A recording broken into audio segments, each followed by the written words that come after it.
What is going on, everyone? Welcome to Party on Broad. Eagles steamrolling into Browns week as they take on the Cleveland Browns this Saturday. We were going to do a quick reaction and breakdown of the last preseason game, but I feel like we have to start off with Landon Dickerson, who gave us all one giant scare these last 24 hours. And man, Ryan, good news, because it looks like he's just going to get a trim on that knee, and he's week to week. Kind of up in the air if he hits week one, but he's not going to miss a significant chunk of the regular season. What's going on, Ryan?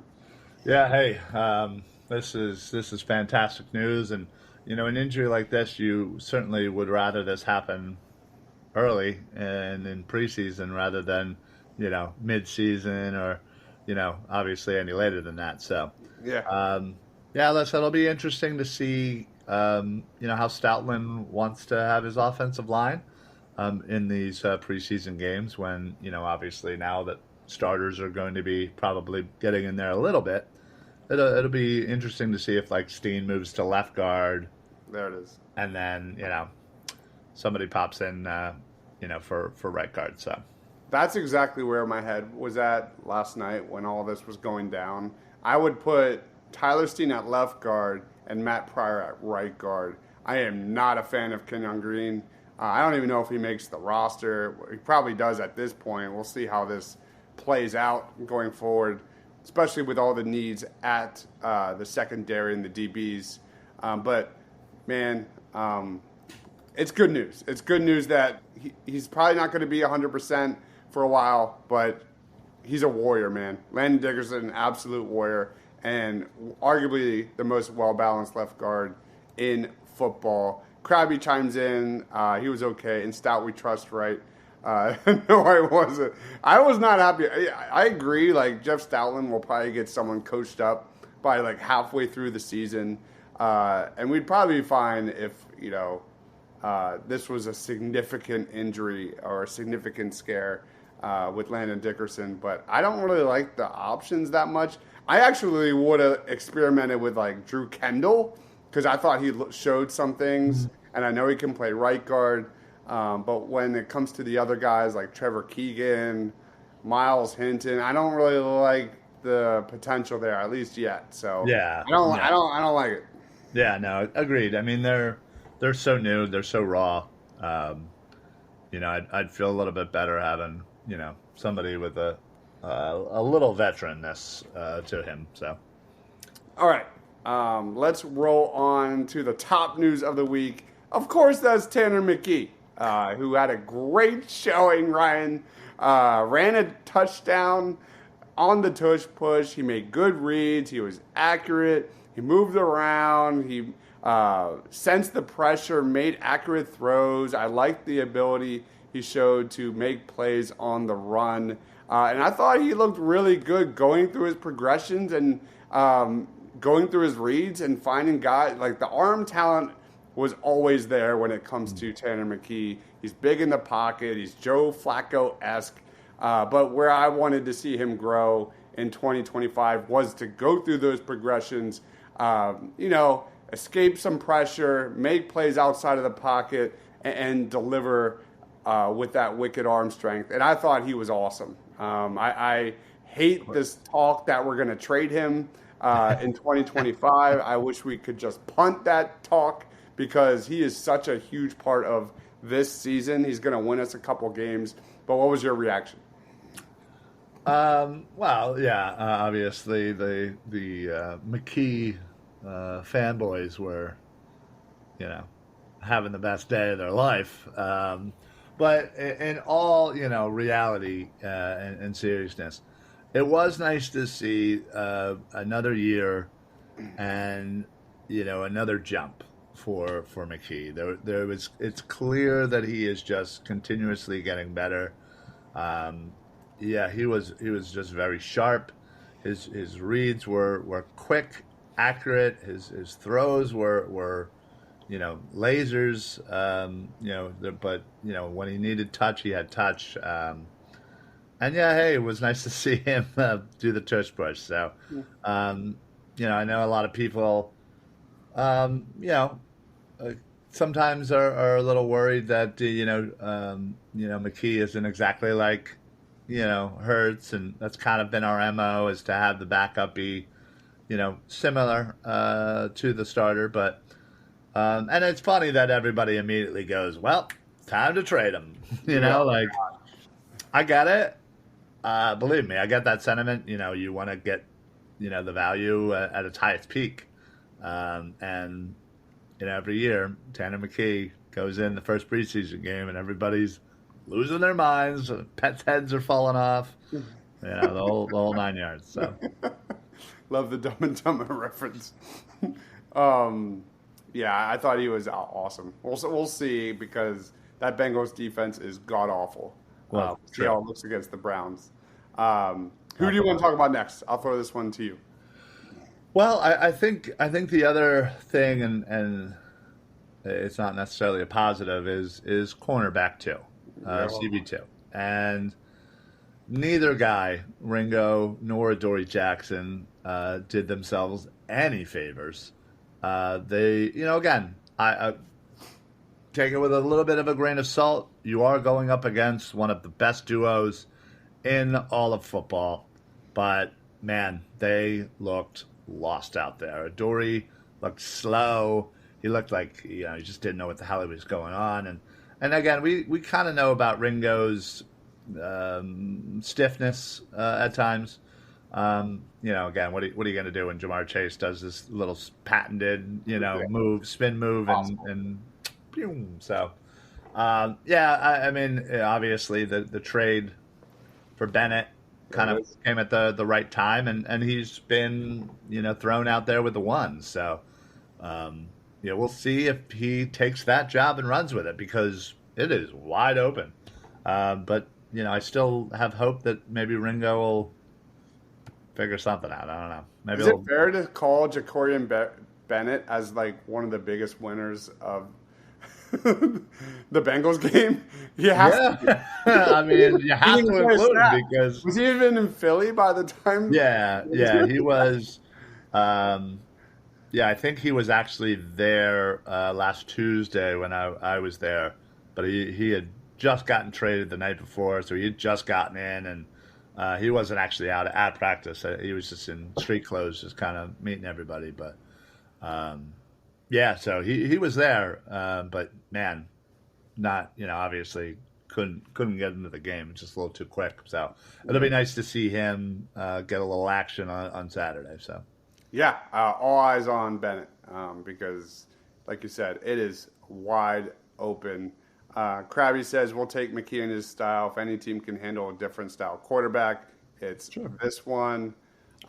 Dickerson scared us earlier. He surely did. It was definitely an uneasy feeling going to bed last night.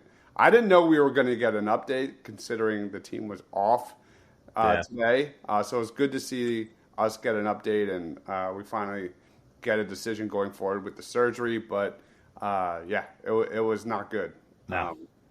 But Ben is definitely a winner for sure. I don't know what they do. I always had reservations about Ringo, and I took some heat about that just because he doesn't have a lot of versatility. He's an outside corner. Adoree Jackson has experience playing in different spots. And you look at like what they're doing with DeJean, and you look at what they're doing with Makuba. Like that's been the MO of this defense. Whether that's you could expand that to Zach Bond and Jahad Campbell. Like they are trying to become a positionless defense, and Ringo just doesn't really fit. He's an elite athlete. He's so young. He's only 22, and he's got worlds of upside and potential. But right now, man, he, like I said before the season started, he's going to get thrown into the fire, and it literally was Jamar Chase. And what a fire! We heard it all during camp with AJ Brown, and then all we hear is Quinyon Mitchell locking his ass up. So Keely Ringo's got a long way to go. Adoree Jackson, not a great answer.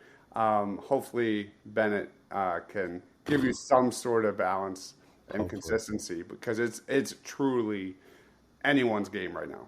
Yeah. It's definitely wide open, and I think when you look around the league, and the fact of the matter is, we have probably two concerns, if we're being honest, on the defense.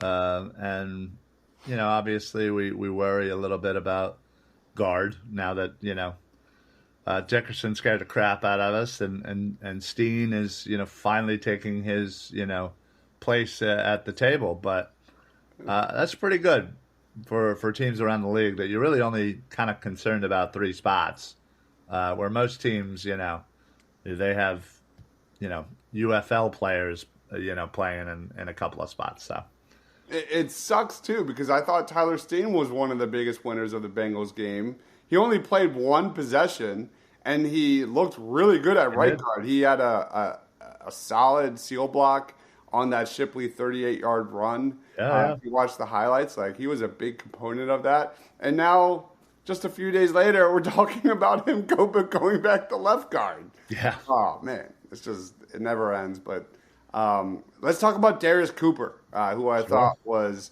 fantastic. I mean, among the latest wide receivers in Eagles preseason history, where we're going to be maybe overreacting. I don't know. I'll get your sense a little bit, but I was really impressed. He's clearly got quick feet. He's got a great release. He was just crushing it in terms of creating separation. He looked like a veteran receiver, not some small, undrafted free agent from a small school. He ran really good routes. It's not about the 6 catches and the 82 yards and the touchdown. It's how he got there, and he looks like a bona fide number 4 going forward. And having a replacement for Jahan Dotson down the line is really fun. Does he make it to the practice squad? Wait, who? I mean, if he doesn't make the 53-man roster, can they keep 6 wide receivers, and B, can they afford to risk him getting to the practice squad? Because someone's going to pick him up. He's a steal. Yeah, I think this ultimately is going to come down to a numbers game, and who they feel comfortable with, and if they somehow feel comfortable, more so that they could slip him onto the practice squad, that might be a negative for him making the 53, or vice versa. If they truly think, hey, listen, I don't think there's a shot in hell this guy doesn't get scooped up, that might be the determining factor whether or not he's number 53 or number 54. You know what I mean? So it's crazy. It's ultimately going to come down, after Dotson. Do they keep 2? Do they keep 3 more after that? That's going to be the ultimate question of whether or not Cooper. And listen, I'll also pump the brakes a little bit. He looked amazing in practice. He stood out for sure. Same with Elijah Cooks, who got hurt way early in the game. And Cooper had a great game, and he showed out. But let's be honest, we seem to always fall in love with a practice squad, training camp, wide receiver hero that ultimately does nothing and breaks our heart. The only one that lasted a little bit longer was Travis Fulgham, who had just decided for 6 games to go on a tear and then never be heard from again. Right. So I caution, but I am rooting for the kid and hopeful. I mean, Johnny Wilson's going to make – well, Jahan Dotson's making the team. Johnny Wilson's making the team. I don't think there's any question there. That's 4. The question starts with Anais Smith, who's your returner, and I think they're going to want. He looked good in the one return there against the Bengals, so I think he makes this team. So the question is, does Terrace Marshall or Cooper? I think right now it's Cooper. Oh, I mean, only because Marshall's a little banged up. Yeah. Because Marshall all training camp has been balling. Yeah. So it's been good. It's a good problem to have. I remember just a year ago we were having this discussion about not having any wide receivers to develop. So he could be one of those guys. Crappy Hopefully. times. Yeah, hopefully. Are there plays in the book for 5 wide receivers other than Hail Marys? That would be fun. Love it. I Yeah. am tired of the all vertical routes, Krabby. No more vertical routes, especially like ridiculous situations. We Yeah. saw way too much of that during the first like quarter of the season last year. It was nauseating. Let's go to Gabe Hall and Ty Robinson, who I thought had another really, really good showing, similar to developing wide receivers for the Birds. There was legitimate concern about the depth on defensive line, and with the trade with Thomas Booker, who I was a big fan of, good dude. Sure. Yeah. And I really like Thomas Booker in that rotation. It's very clear Gabe Hall's making this roster, and Ty Robinson's better than we think he is. Those two looked really good. They're big. They're athletic. They're good. Ty Robinson, I thought, stood out against the run. He also got a sack. Just two big guys that are really going to rotate with Davis and Carter and Ojomo and really make this a formidable interior pass rush. Any thoughts on Gabe Hall and Ty Robinson? Yeah, it honestly, it not that again I had reservations about trading Thomas Booker like you. I was a fan. He always seemed like a really nice guy, but obviously the need was more at corner, and this only proves that Howie was right to do that. Considering you have 5 dudes right now that are playing really well. Obviously Carter and Jordan Davis, your starters. Ajomo, the up and coming new Milton Williams, if you will, and now you have Gabe Hall, who's a little bit smaller than I had imagined, but plays humongous. And then the rook and Ty Robinson, who again, as you said earlier in the program, versatile, can play all over the line if needed. So the fact of the matter is, D tackle's pretty much figured out. Yeah. I mean, I don't even know if we have anybody else as a D tackle on the roster right now, but if they are, they might want to, maybe not make permanent plans here. Yeah. Really good story. Gabe Hall. I was curious, like, he's arguably the biggest winner right there with Darius Cooper in terms of Cooper went from not a lot of people knew about unless you had a media pass and you were at practices like Gabe Hall. And now we're talking about these guys as locks, which is really impressive. What the Eagles do, man. They're so good at developing these guys, and especially on the defensive line. They're just outstanding. Think about it. We just lost, this offseason, 2 guys that came in as, relative unknowns and developed, got, snuck their way in and then played their way into much bigger roles in Milton Williams and Josh Sweat. Yep. Fantastic. Can't wait for a Jomo too. Losers, hate to say losers. Guys, should we do a David call to David of players who didn't do as well? Yeah. Miles Hinton looked a step slow. Could not handle the speed of the NFL, which was expected. But he reportedly was looking pretty good during camp. So I was excited to see him, especially at tackle, because they're clearly growing him to be the next swing tackle for the Eagles going forward down the road. But did not look ready. Did not look ready. No. Obviously. And listen, I think it's important not to overreact to the first preseason game for some of these, young players, these rookies. Sometimes, players develop in different ways, and sometimes the speed of the NFL is what gets them, and it takes them a little bit longer to kind of to figure that out. But hopefully, Miles Hinton, learns from this information and this experience, and again, like I said, he has looked decent in practice, and it's you just again hope that he's that guy that can develop, and if not, again, because it's a numbers game, he'd be an easy target for practice. My God. Tech says, loser, anyone ahead of McKee on the depth chart? Oh my God. That's so funny. Damn it, Q. Another player that needs to play better against the Browns this week, Sidney Brown. Sidney Brown and the most Sidney Brown things. The blur. Against the Bengals. Literally, in the second quarter, bounced off of Tosh Brooks, the Bengals running back, like a blur, just blew up the play, missed the tackle, and I think he had like really bad form on the tackle and knocked his ass out.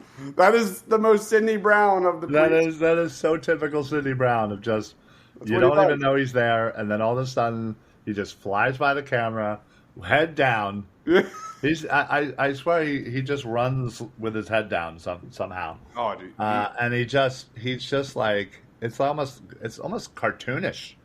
He just like dives with his head down, and he just is like woo, and just I'm surprised he hasn't gotten hurt like this more often, but it's what he does, and he's just unreliable, and he's just it's. Clearly, he's never going to be the guy. Reward. Yeah, he's clearly never going to be the guy that we all hoped he would develop into. Mm-hmm. He is what he is. I think he can be very serviceable at times, but unfortunately, he's nothing more than a depth piece at this point. Yeah, I believe Makuba's back at practice, and he's going to be the guy. I don't even think that's a question. Yeah, no, we just need him to stay healthy. Because not only obviously for obvious reasons, but for the development. These early practices, these early games, they are paramount in the learning curve for the NFL. And you saw that with Coop. He wasn't out there right away because of some lagging injuries last year, and it didn't take him until week after the bye that we inserted him and. Obviously, hit the ground running. All right. Anything else you want to add about the Bengals game before we get into the 5-pack? Jamar Chase is very good. All right. He's a star, man. He's just so fun. He's unbelievable. He's one of those guys who's just so fun to watch. Mm-hmm. And yeah, God, it would be amazing to have him on our team. But I think. Low expectations were had. Oh God, more of you. He's not wrong. Pump Man is not wrong. Okay. Well, and can you at least come to bat for me and say that I have been at least singing praises this last week and this week? You have. That's fair. Yeah. I mean, listen. I'll admit it. He's looked great. And you can see the development over the years that each year he has looked considerably better. Again, he's a backup for a reason. He's better than Kenny Pickett. Listen, I'm not sure why. I'm not sure why you need to pick a man who isn't even here. So biased. The Jamar Chase sideline catch was a huge push-off. I don't even remember. Bread Eclipse. What's going on, Bread Eclipse? All right. Let's get into Eagles 5-pack. I wish Rob was here for this because these are my favorite part of the show. Ryan, rank these Eagles regular season bets that are most likely to happen without knowing the next one. Ready? I am going to put $5 on each one of these. Let's go. The Eagles win 13 or more regular season games. Oh, jeez. All I know is McKee is a Super Bowl champion. Absolutely. That is true. So is Pickett. Yeah, that is also true. Kenny Pickett was the winning. He was out there, right? On the field, yeah. Man, that's tough. I'm going to say 4. Landon Dickerson news was the most relieving. Oh man, we were so good. It was so great. John Meyer. All right, number 4. Yeah. Wow. It's a tough schedule. Yeah, I think when I originally went over the schedule on Football Smack Talk show, and I think I maybe had 12. And that's usually my most like I don't give it an F, and just kind of like win. Of course, Pupman says we forgot to talk about Project 89. I believe that's Johnny Wilson. We mentioned him. I mean, You were just what gives me a little hesitation is the fact that pretty much, I mean, we're not there at the practices. You went to one, but like nobody saw this coming. Like Johnny Wilson was dead ass silent throughout training camp, and then balled out and made 2 really solid contested catches against the Bengals.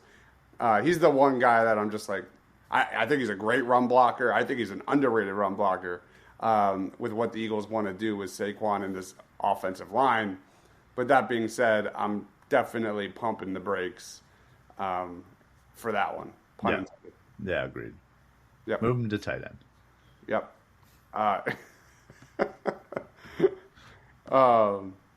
We have Jarek saying Nick Foles Super Bowl MVP, which is hell yeah, he is. It's fantastic. I didn't know Pumpman was a Johnny West guy. There we go. That's cool. Yeah. He 100% is. All right, Eagles win 13 or more regular season games, number 4. Yep. 3 or more interceptions for Quinyon Mitchell in 2025. Oh, man, that's tough. Because who's throwing to Quinyon when you got Keely Ringo and Adoree Jackson the other side? There is that. But, hey, maybe Bennett might make him think otherwise. What are you going to say? Oh, are you saying Bennett's your starter? I mean, maybe. I mean, like I said, the door it's not cracked open. It is flat out wide open. You know what? I'm gonna say 1 on this. 1? Yeah. For Quinyon, love it. Yeah. That's what, I mean, think about it. Think about how many times last year he was like, right there, or Chauncey Gardner knocked into him, or something stupid, like you know what I mean? Like he absolutely would have had 3 interceptions last year, without a doubt. You know what I mean? So it ebbs and flows. He'll probably get 6. Well, what game was that when CJGJ stole that interception from Q? Right. I remember literally screaming at the TV. I know. Same. I was just like, "What are you doing, bro?" All right. Some comments here. Johnny Megatron. Wilson was flat out bad. He's always had talent, but shocked he put it together after being booty cheeks. Johnny Wilson against the Bengals made me forget Megatron retired. Jesus God. Johnny Megatron. Oh my God. Okay, let's move on. Yeah, that is true. Pump Man has been a J-Dub fan since the day we got him. Deibs, you got to admit the chat is in game shape. I love it. Keep it rolling. Seriously. All right. Moro Jomo leads the defensive tackle group in sacks this season. 5. What? Okay. Not happening. Jalen Carter. How many did Milton Williams have? Jalen Carter, destroyer of worlds. And that. All right. So we've got 1, 4, and 5. Correct. 1, 4, and 5. Yeah. Saquon Barkley eclipses 2,000 yards. Again. 3. And then you got 2 left? Yeah. I just listen. Do I think it could happen? Absolutely. Has any running back ever gotten 2,000 yards twice? No. But I just think they're going to be passing more, and they're not going to rely on the running game. And, just like anything from year to year, my God, the size of these freaking chats. That's a really good point. Nolan Smith, was somewhat counted out and then really finished last year really strong. Yeah, no doubt. No, I just think totally different player, Nolan Smith, for late first round. Yeah, agreed. I just think year to year, defenses kind of have the offseason to kind of game plan against you.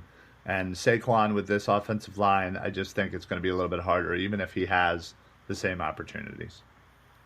Carter's better than Ajomo, but Ajomo ain't going to see a single double team. That's exactly why I was. Yeah, well, Jalen Carter on a double team. Jalen Carter on a double team versus Moro Ajomo on a single. I'm still taking Jalen Carter. Okay, that's fair. He's dominant. I doubt Jalen Carter is the sack leader when they're going to triple team him all year. I mean, that's exactly where my brain was at, Brett Eclipse. Well, listen. Hey, we'll pop this clip out. And when it happens, I'll just. You ready for your number 2? No. Yeah, 2's left. This is your 2. Yeah. 3.5 starts for Keely Ringo. Oh yeah, so I'm fine with that. I think that's very likely to happen. Okay. Just because again, it's such a cluster. It could be any 3 of them, and injuries here and there. They're deep enough that again, he even if he wasn't the first guy out, he'd probably be the next one up. So. Yep. I agree, Pump Man. Ajomo is going to be the breakout star of 2025. Last one, Ryan, before we wrap it up and head on to our next show. Another one. Rank these Eagles regular season bets that are most likely to happen without knowing the next one. 10 or more sacks for Nolan Smith. Whew. That's so man. I'll say 2. I think that's possible. All right. The Eagles will have 1 or more punts returned for a touchdown. 5. It never happens. It just never happens. Sorry. I like it. I have been watching Eagles football for long enough to know that punt return touchdowns are a rarity. I mean, let's be honest. I know right now everybody out here can think of at least 2 or 3 that they remember. But that's probably only because there's been like 10 in our lifetime. And those 3 were just, big time. All right. A.J. Brown eclipses 1,200 yards receiving. What did I put Nolan Smith 2? Yeah. 1. You have 2, 5, and 1. What? You 1? Yeah. Nice. 1,200? Yeah, absolutely. A.J. Brown season, baby. They're going to be throwing the ball more. And... now I don't know if he gets 16 just because there's a lot of mouths to feed, but 1,200 he should be all right. Yep. Brett Eclipse thinks he had 1,600s. Pump Man says Morrow was the most. He sure was, but playoffs he was so good. They were all good. Yeah. Don't get me wrong. I like the next comment though. Jordan Davis was also a really good pass rusher in the playoffs. Can Morrow finish? Absolutely. He's actually I think he's a sneaky good pass rusher, man. His swim move's so good. Have we seen a punt return touchdown since pros? I don't know. I don't think we have. And if we did, it was so just. Who cares? You know what I mean? It was probably when nobody really cared about it. What's going on, Pat? Thanks for joining, man. Patty, all right. Bad. Where are we at? 1, 2, 1, 2, and 5. All right. 3 or more sacks from Jahad Campbell. So what do I have? Zach Bond had 3.5 last year. Yeah. So what do I have? 3. 3 and 4. Yeah, 3 or more. I'll put that. We have 3 or 4 left. I'll put that 3. Come on now. Okay. I'm always going to lean linebacker, baby. Now you said 3. Yeah. Jahan Dotson will have more receptions than Saquon Barkley. Yeah, 4. I'm okay with that. Saquon had 33 receptions last year. Dotson had 19. Yeah, I think Saquon's numbers go up. So obviously does Dotson. Yeah. And I think ultimately health of AJ and Smitty will determine whether or not Dotson can eclipse Barkley. But I think if all things are even, I think Barkley still gets that. All right. That wraps up Party on Broad for this evening. Ryan, final thoughts on the Bengals? Thoughts on the Browns game? Time's yours. Well, listen, I'm a little disappointed that Rob couldn't be joining us because I was fully expecting, like a food-related question um, for my 5-pack. I'm not gonna lie. Um, so I'll blame that all on Rob. But yeah, Bengals game, was what it was. Always fun to get a win in preseason, right? Browns game should be fun. It's the annual preseason game that I take my son to. Nice. His birthday's in a week, so it's always right around the birthday. So it's really nice. You can experience it and not have to deal with the full craziness of a game. So Man. yeah, it must be. No, it's probably Tonight. yeah, it's probably pizza night. Freaking And sicko. your son gets to go to an Eagles game and play Donkey Kong. What are you doing? No, I'm kidding. He's Oh engulfed. my god! I just had a panic. No, okay. He's not that close. He's engulfed in SpongeBob or whatever crap he's watching. Brett Eclipse says, I'm heavily interested in seeing how the first team competitors on defense do against someone not named Joe Burrow. Yeah. Well, what about Joe Flacco? All right, guys. Thank you everyone for watching. Fun fact, we are going live immediately after this to talk some college football. We're doing a Heisman draft. We're going to pick our 5 favorite Heisman. I don't know Ryan's list. He doesn't know mine. And we're going to keep track of it all season long. And then we're also going to talk about our top 5 Eagles draft targets to know heading into college football season. So, guys, hang with us. We'll see you on the other side. He is Ryan Reese at Philly Sports PSA. I'm Deibs, Mr. Crackpot. Stay awesome.